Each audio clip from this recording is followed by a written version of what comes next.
Welcome to the Did Nothing Wrong podcast, where we cut through the noise and help you make sense of the chaotic information space around us. I'm Griff Somke. In the first part of this two-part episode, I sit down with Seth Cotlar, who is a history professor at Willamette University and has documented and written extensively about the history of the far right in the Pacific Northwest. I've been a big fan of Seth's work for a few years now, and I'm really excited to have the chance to sit down and talk with him. Stick around. This isn't the working class rising up. This is the ruling class punching down. My game's bigger than your game. First rule of gladiator school, bro. Don't punch down. Charging into a goblin. Hail Trump! The threat from outside forces is far less sinister, dangerous, and grave than the threat from within. Control your own body. We will root out the communists, Marxists, fascists, and the radical left thugs that live like vermin within the confines of our country.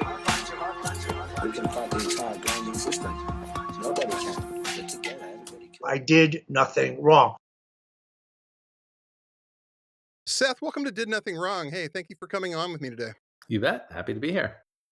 So you're a professor of history at Willamette University in Salem, Oregon, and you specialize in the history of the United States between the American Revolution and the Civil War. What drew you to this area of history and why? It probably started with the bicentennial celebration in 1976 when I was 8 years old. And my grandparents bought me a book. Okay. There was all this celebration at the time of the founding era. And I was growing up in the middle of nowhere in central Pennsylvania. I didn't have any real authentic connection to any of that stuff. So any entertainment at that point was good entertainment? Yeah, I suppose. I don't know. I mean, and my family all immigrated in the late 19th and early 20th century, so I didn't have any, kind of biological connection to the 18th century.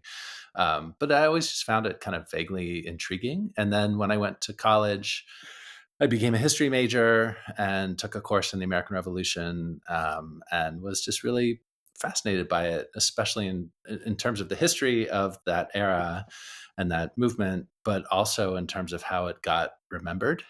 And my sense is that this history was really complicated in terms of its contemporary implications and what we make of it. Right. But that it felt like it was kind of implicitly owned by a kind of Reaganite right. Right. They've always sort of attached themselves to that era of history and said, no, this is us. Right. 1776, that's our whole thing. Right. And this was also the kind of heyday of the NRA's kind of rise to prominence and influence in the 80s, and and their appropriation of the Second Amendment and the militias and so on, which always struck me as kind of opportunistic and anachronistic. Oh, very, yes. But, this is the way historical memory works, right? I mean, we're always appropriating parts of the past in order to make sense of where we are in the present. So it's kind of an unavoidable feature of any political culture. But it just struck me as a really rich kind of moment when a whole bunch of really foundational questions about what does it mean to be a republic? What does it mean to be a democracy? How does representation work? What is justice? What is the role of the law? What is the role of the press in a free democratic society? All these huge questions that we've always been kind of wrestling with were kind of locked into place in the late 18th century in a way. And so it just kind of felt like the framework and foundation in which we have worked out all of our various disagreements with each other over time. And so I became especially interested in college and then graduate school in the more kind of democratic elements of that foundational moment, which weren't necessarily the dominant ones, but were very much kind of present at the time. Right. The stuff that doesn't necessarily show up on page one of the text, but you start to look a little deeper and you realize, oh, they had this meeting, they had this publication that just absolutely was key to this whole thing. Yeah.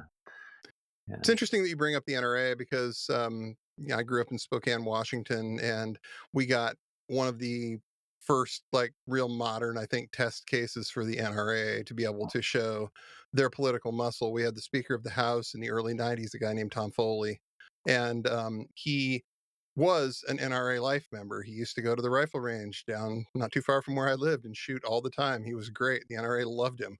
But then he went and voted for the assault weapons ban.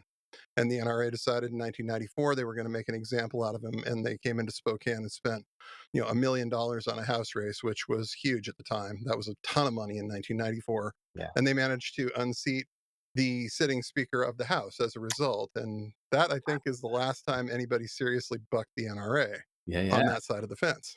That's so interesting. Made it very clear that, like, if you go against us, you're going to face a primary challenge, and if not that, you're going to face a general challenge, and Right. we're going to make it hurt you. That's so interesting. That sounds like a complete. I hadn't thought about this, but it's such a precursor to when Eric Cantor was defeated by the Tea Party. That he wasn't the speaker, He but was the upcoming young guy from that movement. He was the upcoming Republican star, and some just complete rando named Dave Bratt.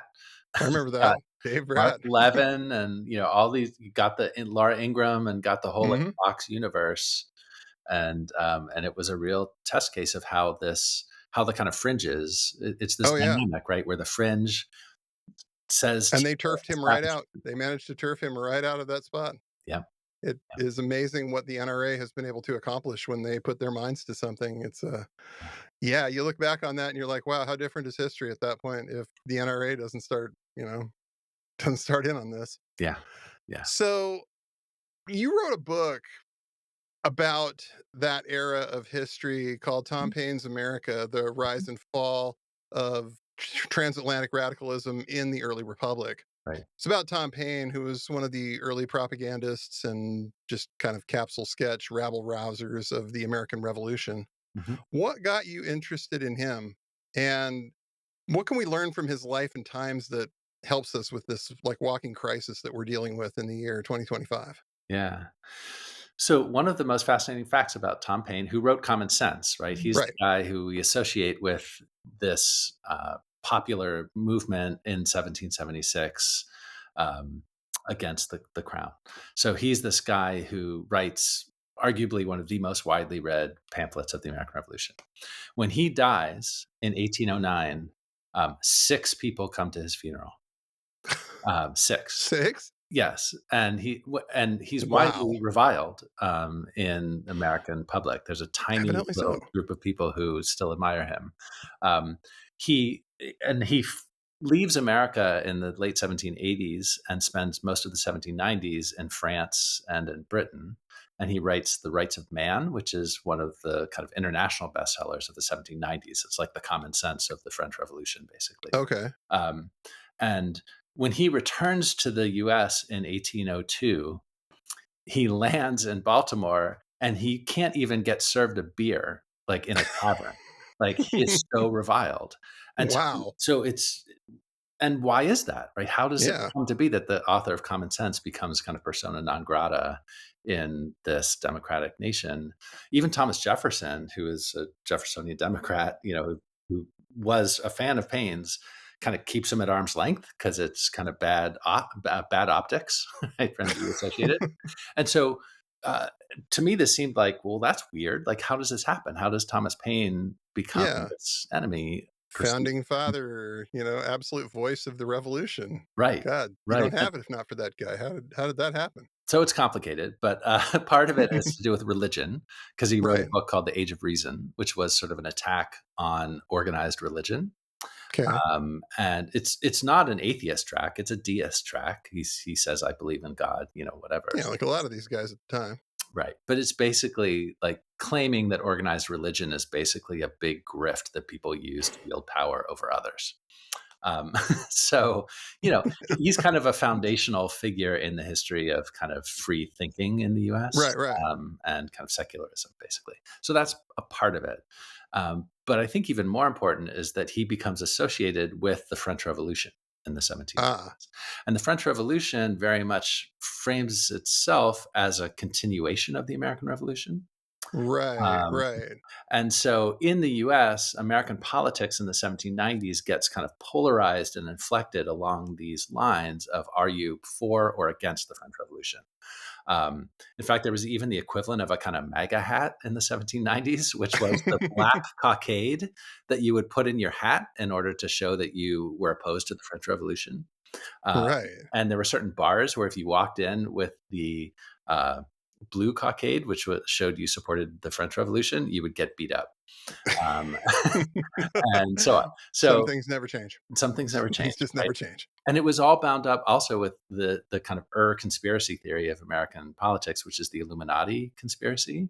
Ah, yes, Right. yes. So in 1798, the Federalists, who opposed the French Revolution, kind of became obsessed with this idea that somehow the French Revolution and the Americans who supported the French Revolution were part of an international anti-Christian conspiracy that was the Bavarian Illuminati, uh, Right, that sought to like infiltrate the churches and destroy the family, and so on, all the scare tactics.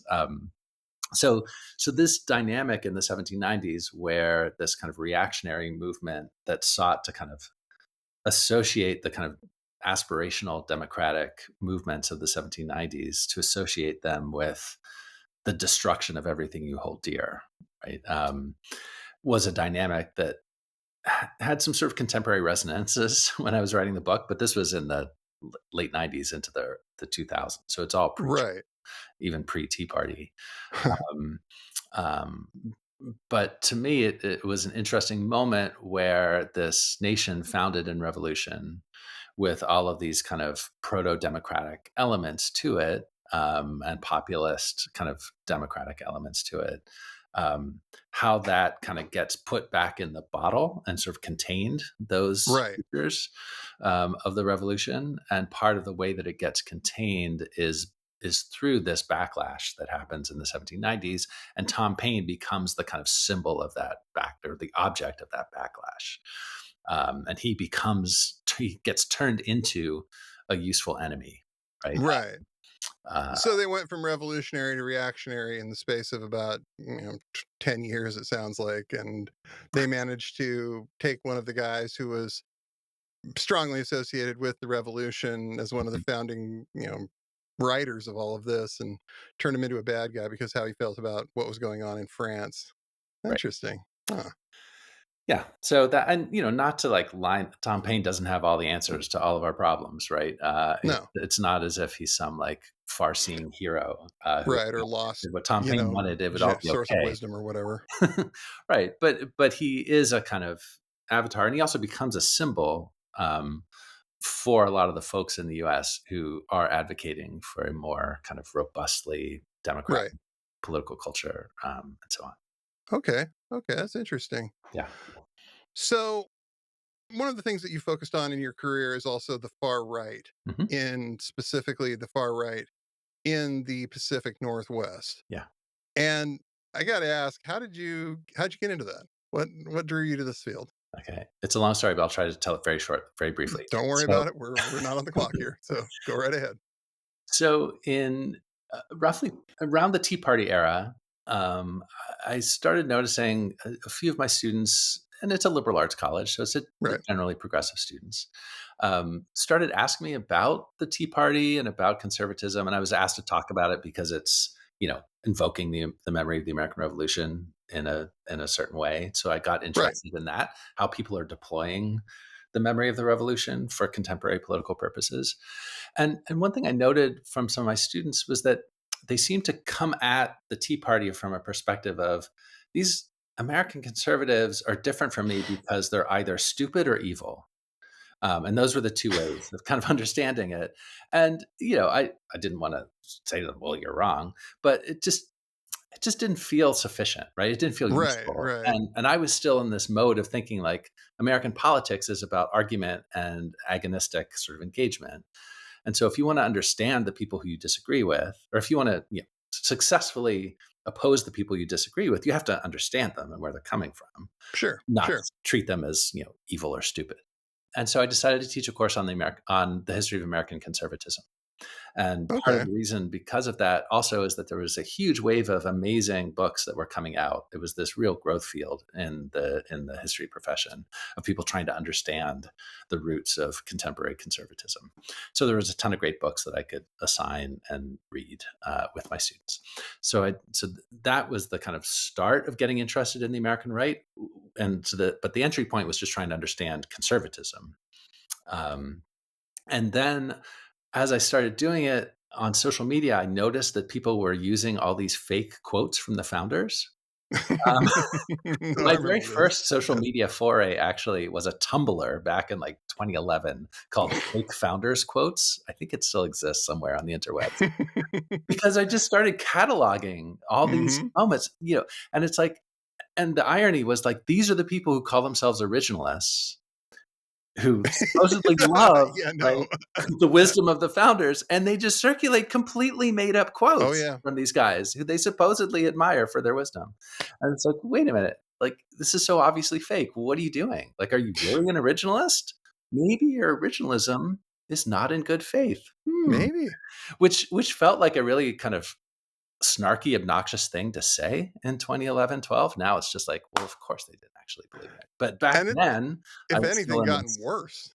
Right. Oh They've my God. just, Right. yeah, I mean, one of my favorites, and I got to rage about this because this just drives me crazy. One of my absolute, just in a really terrible way, favorites is the to find out who rules over you, ask yourself who you are not allowed to criticize. That always gets attributed to Voltaire when Right. it's actually a guy named Alfred Strom, who's a former member of the National Alliance, hung out with William Luther Pierce, who wrote the Turner Diaries, got himself busted for child molestation at one point. Yep. This guy's like terrible, but they've been passing that off as a Voltaire quote for years. Oh yeah. And Yeah. And so, fun fact: he actually now currently lives in the same county where I grew up in central Pennsylvania. This tiny oh, little how nice. I'm county. sure they're thrilled. He's married to. So the Leo Frank trutherism has been in the discourse Oh, lately, right. and his Okay. wife, who is very young, Sure. cut her teeth writing a supposed expose about Leo Frank for the National Vanguard website. Oh, great. Yeah. So I'll. The whole trifecta of just wonderful right there. You're married to Kevin Allen Strom, you're writing for Vanguard, you Right. writing about Leo Frank. This is just yeah, It's you're it's great. it's awful. Wonderful. Well, and also that Kevin Strom quote was one of the first things that Elon Musk tweeted out after he purchased Twitter. I That was one remember of his that. I first remember that now. Oh tweets, god. Just which we're now in makes for a it whole lot now. of sense. Mhm. It's just Right, right. and that's really interesting that like there's so much of that, and we'll get to that a little more a little later, but I find it very fascinating that a lot of these guys are steadily quoting they're quoting these anti-Semitic writers and priests and various other people that were very well known for this, but they're either quoting or making up quotes that are supposedly from these people Right, that are not exactly the way it was presented, and they'll never ever tell you how exactly these guys kind of got famous. I remember the first time I think I ever interacted with you online was when you had some screenshots of a guy named Jack Posobiec, who we've talked a lot about on this program, quoting the Catholic priest, Father Dennis Fahey. And he was quoting him specifically on the Christ is King thing that he had been pushing at the time. But he was really well known for his anti Semitism at the time and for working with guys like Father Charles Coughlin, the former radio host, who is also quite the anti-Semite. And I find sometimes I'm wondering if I'm being really hard on the guy, or if it's just that he's being very disingenuous, that he knows all of these obscure anti-Semites and he likes to quote them, but he never ever tells you exactly what they are really famous for, or what the common thread is. And it makes me wonder why a guy is that up on anti-Semites, but never seems to really condemn it right. all that hard. What do you think's going on there? Just out of curiosity. Oh man, I can't believe you're asking me to try to get inside Jack Posobiec's head. It's a strange and terrible place, I'm sure. Yeah, I mean, these folks are propagandists. I think they are true believers. I think he Right. really believes in what he's doing. I don't think he secretly is just like a normie Reagan Republican who's cosplays as a fascist. But to him, it's all about justifying a really aggressive and implicitly violent. He's often very careful. He walks right up to the line and Oh saying, yeah. like, "Look, we're Oh going to yeah. have He's to good kill at these that. people. Hey, but look, I'm not advocating violence, right?" So, There's an art to that. what's Just that? an art to absolutely being able to walk up and advocate for that and say, "Oh, well, nope, sorry. Right. That's not what I Look, said at I'm all." calling these people unhumans who want to destroy you, but I'm not Exactly. saying that you should respond with violence, right? Because they're the violent. Francisco Franco did a lot of good for the church in Spain, and that's why we're talking about him, not because, he Right. eliminated hundreds of thousands of his enemies or anything like that. Look, everybody makes mistakes, right? I mean, Yeah. there's some Yeah. unfortunate things that And happen. Franco was a good man. Yeah, but basically, he meant well. Yeah. Yeah. Uh, so yeah, no, that dynamic. So it's these like really deeply grooved kind of rhetorical these stories that folks tell, right, about the left, and how sometimes you just need toughness sometimes to deal with the threat of these people who want Of to course. destroy you and everything Of you course. believe in. And usually conspiracy theories become an important piece of this, right? It becomes, it's not just that Tony Fauci was a scientist, and as in all science, sometimes when new things are emerging, you maybe don't know whether masks actually do work or don't work, or we're not sure whether the vaccine is going to give permanent immunity or whether it will just help. Right. But that's not that's not interesting. It has to be Tony Fauci somehow Hmm. 30 years ago went to graduate school, or 50 years ago went to graduate school because he wanted to eventually murder millions of people, and he finally Exactly. got his chance during COVID, right? Or George Soros very much wants to It's like all about murder. Soros.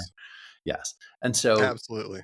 right. So these conspiracy theories that rely on dehumanizing people and creating a sense of victimhood to the people who they're pitched to, is the kind of crap that like any responsible person operating in public life knows you don't do that, because it's just Radio Rwanda stuff, right? I mean, this Oh, is like absolutely it is. textbook. You are looking to create those kinds of responses where you have your people ready to, do whatever needs to be done about these awful hippies and these awful leftists that have taken over. Right. And you can step back from that and say, well, I said I didn't endorse violence. I said I didn't endorse any of this. I don't endorse any of what they're doing, but somehow the violence just seems to come out.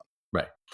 Yeah. So it's emotionally activating right wing fascistic propaganda that is so but the people it's pitched at don't know the history. They don't know who Right. Gerald OK Smith is. They don't know what any of this stuff, right? They're not familiar with it. No. So they don't know that it's just this kind of incredibly boring and repetitive crap that has been part of our political culture for decades, Right. Right. or the Illuminati stuff that goes back to 1798. It's just all these recycled kind of talking points and stories. But what it does is it creates this enormous reservoir of information that if you do your own research, you can discover all of Hmm. these amazing books that they don't want you to read. They. They didn't They. tell you about the Bavarian Empire. But look, this is from 1798, man. Like they knew about this all the way back then. But they don't teach you this in school. They don't. They won't teach you that, right? And so anyway, it's just the dumbest shit imaginable. And it's completely predatory in terms of how people use it to take advantage of the real concerns and real problems that people face in their life, right? Right. It's the conspirituality podcast guys have a great phrase for this, which is that it gets the feelings right but the facts wrong. Oh, that's good.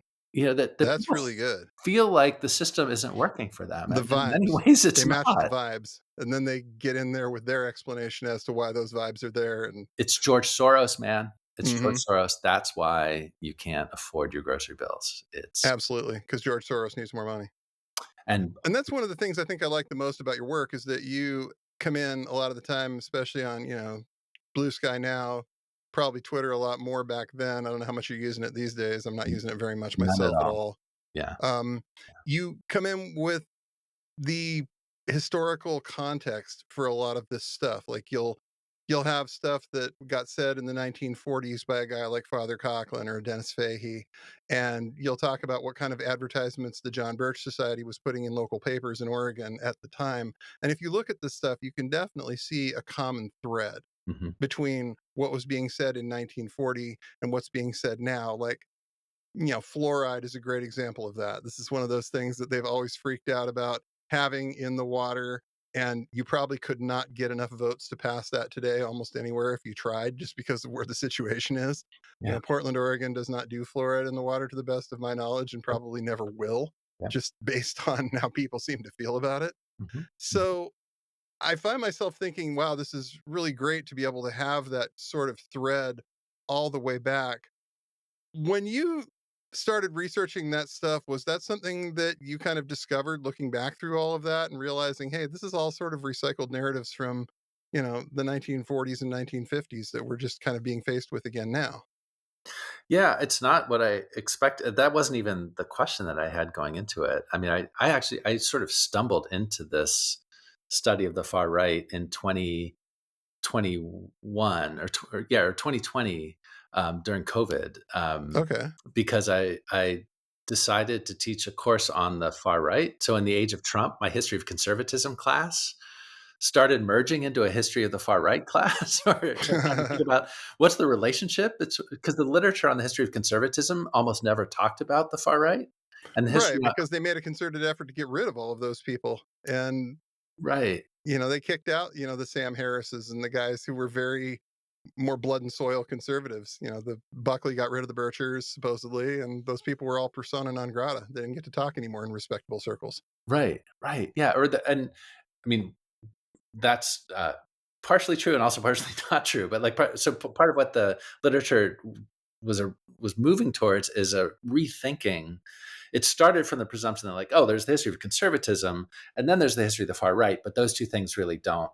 There's not a Right. relation, right? Even though. Um, and now I think folks are seeing it much more as a kind of continuum, and Right. actually, so there's a great book by a guy named John Huntington called Far Right Vanguard, and that was really influential on my thinking, where he makes the argument that the far right has actually served as the kind of like beta testing place for a lot of messaging and issues that then find their way into conservatism.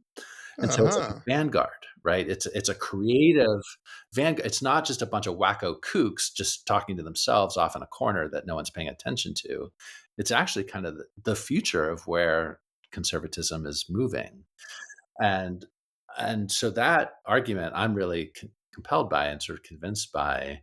Um, and so anyway, so in 2020, I decided, oh, I'm going to teach a course on the history of the far right, which is something that I knew a little bit about, but it gave me an opportunity to read a whole new kind of literature and teach a Right, right. topic. And so I thought, oh, I'm going to look for a hook that is an Oregon hook. I'm going to look for a local hook. And so I had this database, had access to this database, typed in Oregon, and found all of these materials from the 60s from a guy named Walter Huss in Portland. And I was like, Okay. Walter Huss, never heard of that guy before. And I asked one of my colleagues who's a specialist on Oregon history, and she's like, I never heard of him. I asked all my friends who did history of conservatism. They're like, Walter Huss, never heard of the guy. And then as I started doing research, I'm like, he became the chair of the Oregon Republican Party in 1978. And So he wasn't wow. exactly just some random kook. I mean, he was as respectable gets in that side of things. Yeah, well, he I don't wouldn't call him ever respectable, but he was able to become the chair of the But he Oregon managed to Republican get a high Party. position in the respectable conservative party at that Yeah. point. Yeah, or he had enough support in the party to become the chair in Right. 1978 and 1979, and so I discovered that 57 boxes of his papers were at the University of Oregon. And I Oh, was like, oh my God, that's amazing. Like a huge cache of his archive was down at the University of Oregon, but I couldn't get access to it because it was COVID, because so the library was oh, closed. right. Um, Because they weren't, yeah. so all I knew they were, and it wasn't super detailed in terms of the cataloging, but it was by box and by folder. And I noticed that in box 2, there were 2 folders labeled Jews. And I was like, that's probably bad. I was like, Yeah, just kind of put it in context. it's It ain't probably great. bad. But he's a minister, right? So he's a Foursquare minister. So maybe he has a theological interest in Judaism. Like, Maybe, I wanted to give maybe. him the benefit of the doubt. Um, and so all I could do was use newspapers.com and other databases to find, and there are thousands of newspaper articles written about him over the course of his career. So I basically did all of that research. And in none of that research, people would be like, "Oh, he's a pretty conservative guy, or he's maybe a little bigoted." So some of it was like suggested that there might be something like kind of icky. And then finally, when I got access in August of 2021, I think it was, drove down to Eugene, requested the Jews folders, opened them up, and it was just like neo-Nazi central. It was just Banger like after greatest banger hits of after anti, banger. straight up Nazi shit. And I was like, Of wow, course. Of okay, course. this is a story, right? Like this is a Right. story. And in part, it's a story because the Oregon Republican Party was known for its moderation. So like the senators at the time were Mark Hatfield, who had Right. opposed the Vietnam War, who was a very aggressive advocate of civil rights, who was pro-environmental regulation, and was Yeah, a he was Republican. good. He Yeah, was good on pretty much everything. right. And then Bob Packwood was the other, whose career ended ignominiously because he was a sexual assaulting A little bit handsy monster. there. But in this, before that all came out, what his reputation was for being a moderate Republican, and he was pro-choice Right. and was moderate. He was a kind of Rockefeller type Republican. So how does this neo-Nazi become the chair of the Oregon Republican Party, known for its moderation? So anyway, so that question has basically now been what I've been pursuing for the last 4 years or so, trying to figure that out. It's interesting that you bring that up, that Oregon, Washington to some extent too, Oregon as well, has always had this reputation, at least in modern times, for being this incredibly progressive area. Like, to hear Fox News tell it, we're both kind of Antifa town and that they run everything around here. But there have always been guys like this that have had these kinds of views, and they've migrated to places like Seattle and Oregon, and kind of let the freak flag fly to some extent. Right. And what do you think there is about these places that has been such a magnet for this end of the far right and the Nazi movement? Right. Yeah. Well, I mean, that's a really kind of deep history in terms of going back to the 19th century, right? And the kind of racist history of the founding of states like Oregon, Right. Washington. There was something in the Oregon State Charter about not like entirely endorsing the free movement of black people. Wasn't there something to that effect? Right. The black exclusion laws. Yeah. I mean, Right. it was basically illegal to be black in Oregon in the 1850s. Ooh. Right. And so, which was not uncommon. I mean, there were other states, right, that had similar Sure, laws, sure. right? And we tend to forget this, but, a good number of white abolitionists in the 1850s hated slavery most. And then probably the second thing they hated after that was living around black people. So it wasn't necessarily the case Right. that if one was a white They weren't abolitionist, necessarily progressive. In some cases, they just wanted to get rid of them altogether. right? So the white abolitionism produced people like John Brown who were anti-racist, Right. but also white abolitionism was very congruent with a kind of uh, a vision of colonization, right? Where America would be a white country and black people would be freed from slavery, but then sent to their own country, right? Because Right. America was a white country as they saw it. Sure. So Ship that 'em vision back. of America as a multiracial democracy that is shared equally by white and black people was very much a kind of hard won and maybe not permanently won kind of struggle that happens from the 19th into the 20th and 21st Right. century. Right. So anyway, so Oregon was a product of that, and there was a wide range of opinions about sort of white nationalism or white supremacy in Oregon. There were also like anti-racist abolitionists in Oregon as well, right? But then, because of the overwhelming whiteness of Oregon's population Right. until World War II, basically, when a lot of black workers came to work in the The shipyard. war industry and the shipyards and the shipping, Right. defense contracting. Yeah. Right. And so that then fueled. So like the guy I'm writing about, Walter Huss, was born in 1918, and in the late 30s, he worked in the shipyards. And the fascists of the 1930s, the Silver Shirts and the Bund, recruited in the shipyards right? Because they were tapping into the resentments that white working class men in Portland had at this influx of Black workers who I don't want to paint the New Deal and the FDR administration in too rosy a light, but often, the word from the sort of federal government was you can't discriminate against Black workers, right? Like Yeah. Yeah. if a Black worker gets promoted and they are supervising a white worker, like get over yourself, right? Like, Right. that's the Right. way that works. And these white workers from Portland, many of them were like, "Oh my God, this is communism. This is terrible. What's happening? I have a Black boss. That can't Yeah. be. That's not right." And so these fascist organizations kind of identified that resentment, and activated it to get people activated against both the New Deal and the Democrats, and also against unions. Right. And so there was a real anti-union sort of right-wing fascist movement as well in the 30s, 40s that was allied with the police department. So like the head of the Portland Red Squad that was identifying and rooting out communists was Uh-huh. also buddy with the Silver Shirts and these other fascist organizations in Portland in the 1930s, and 40s. So that's the milieu that produces someone like Walter Huss, right, who identifies the New Deal, Democrats, unions, and the federal government with a kind of existential assault on his sense of ownership Right. over Portland and Oregon, as a place. And so that becomes the kind of driving, kind of animating force in his political life, is making Oregon great again, if you will, right? Restoring it Yep. to his vision of when it was a white Christian society. I mean, the irony in all of this, of course, is that his parents are both immigrants. Um, Of course. yes, and he becomes a virulent opponent of immigration, in the 1970s and 80s, and so on.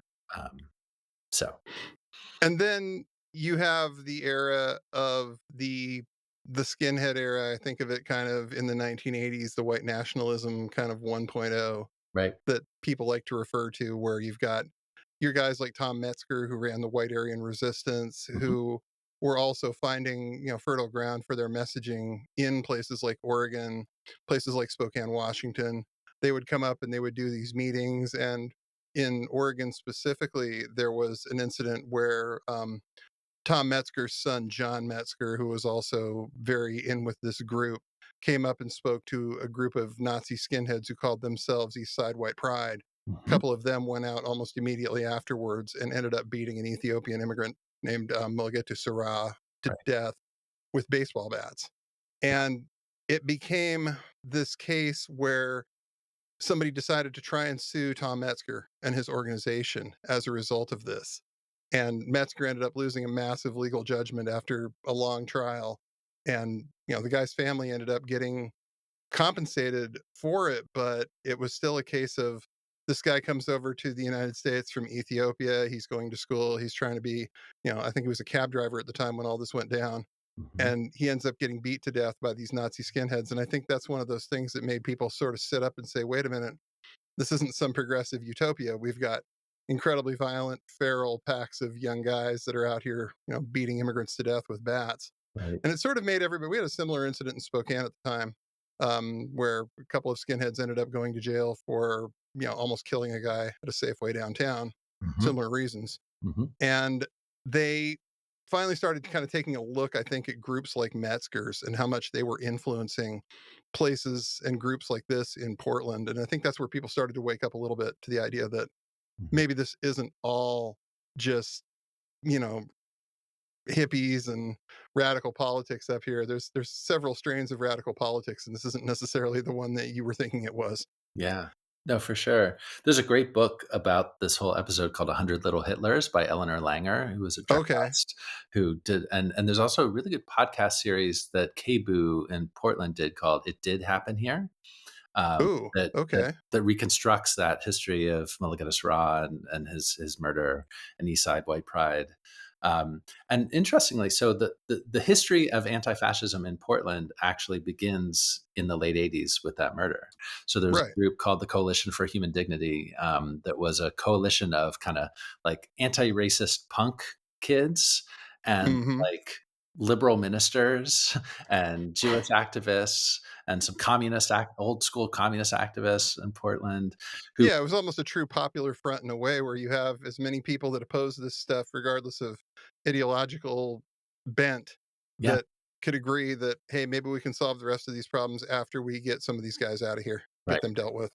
And so one of the things that they came to realize about what was happening in the late 80s and 90s is that there were all these movements happening on kind of parallel tracks, right? Hmm. There was the East Side White Pride, just avowed neo-Nazi guys. But then the guy I'm writing about, Walter Huss, was starting a movement at exactly the same time to take MLK's name off of MLK Boulevard. Um, Of which he claimed had nothing to do with race, right? It was course just it about didn't. city council and procedure. But everybody knew, or not everybody, but a lot of people understood what was going on there, right? Hmm. So Walter Huss, Hmm. who's this Christian minister, right, he has petitions on the counter of every business in Portland asking people to sign a petition to put the name of MLK Boulevard up for a vote in 1989 and 1990. Right. So as this Mulugeta Sarah sort of he's murdered in 88 and then the fallout from that happens after that. So this, and Walter Huss lived 8 blocks from where Mulugeta Sarah was murdered and in the same neighborhood as Eastside White Pride. Oh, I wow. don't think he ever had any interaction with them. Like they were simpatico in all these ways, but I think the Eastside White Pride guys probably thought Walter Huss was an old Christian fuddy-duddy. Right. He probably Right. And he thought, probably thought they were ruining the optics of everything he wanted to do. yeah, or that they dressed wrong, they Hmm. weren't like good, so I don't think there was any conscious interaction, but they were very much in simpatico in terms of their ideas about LGBTQ folks, about people of color, etc. Oh, yeah. And and also at the same time was the Oregon Citizens Alliance, which was this anti-gay, Right. anti-LGBTQ movement, which Huss was connected to, but wasn't in a leadership position.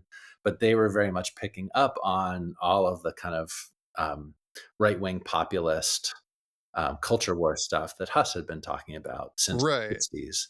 And that was Lon Mabon with the Exactly. Oregon Citizens Alliance. And they had I believe it was Initiative 9, I Yes. think it was called, Measure that nine. was the Mhm. basically almost making it illegal to be gay Yes. in Oregon. Right.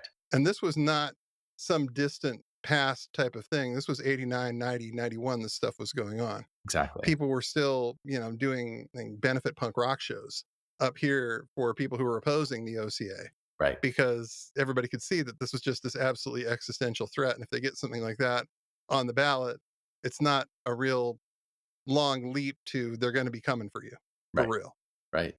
Yeah. And so this is where the Coalition for Human Dignity formed to try to bring the city's awareness to the Right. nature of the threat.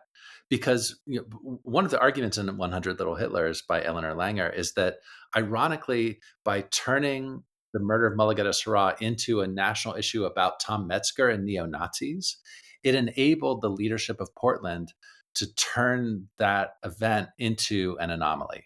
Well, Right. we had this tiny little group of extremists who were deluded by Tom Metzger, and then they It's did all this his fault. terrible thing. But this is not who we are as Oregon, as a city of Portland, right? Um, so they would condemn it. Obviously, this is a terrible act of violence, but it's not indicative of anything broader, right, about Oregon or Portland. And so that messaging that was very opportunistically glommed onto by the leadership of Oregon and Portland. Right. Eleanor Langer was like, hang on a second, this is so the OCA people did not celebrate the murder of Mulugeta Sarah. They would never associate themselves No, with the no, South White absolutely. Pride. Uh, Those people were vile racists. We're good Bible believing Christians here. Right. But Is a on the real other difference. hand, in 1993, OCA held a fundraiser where Marilyn Shannon, who was a sitting state legislator at the time, opened the event by asking everyone to pray for Shelley Shannon, who had just tried to murder George Tiller and Oh, failed. right. And eventually George Tiller would be murdered by an Yes, So yes. Shelley Shannon was a member of the Army of God that was an explicitly domestic terrorist organization that sought to murder abortion providers. And so Marilyn Shannon, sitting state legislator, opens an event by asking people to pray for a murderer, for someone who had tried to murder an abortion doctor. And sitting right next to Marilyn Shannon when she said that was John McCain. And, How and it's a long mavericky. story why John McCain was there, because he did not really like these people. He was not Yeah. of them, but he was there because in 1992, likely this is the case, Bob Packwood, Okay. who had been primaried and almost lost in 1986 to a right-winger, made a deal with the Oregon Citizens Alliance that they wouldn't primary him if he brought in a heavy hitter to help them raise money. And that was John McCain. So John McCain was there because the Republican Party in Oregon was trying to hold on to that seat by not Right. having Bob Packwood be primaried from the right. Right. And that was Probably basically decided the to help out end. his friend Bob Packwood here, and next thing you know, oh, Next thing you jeez. know. Yes. Anyway. Probably asking himself, what was he doing here?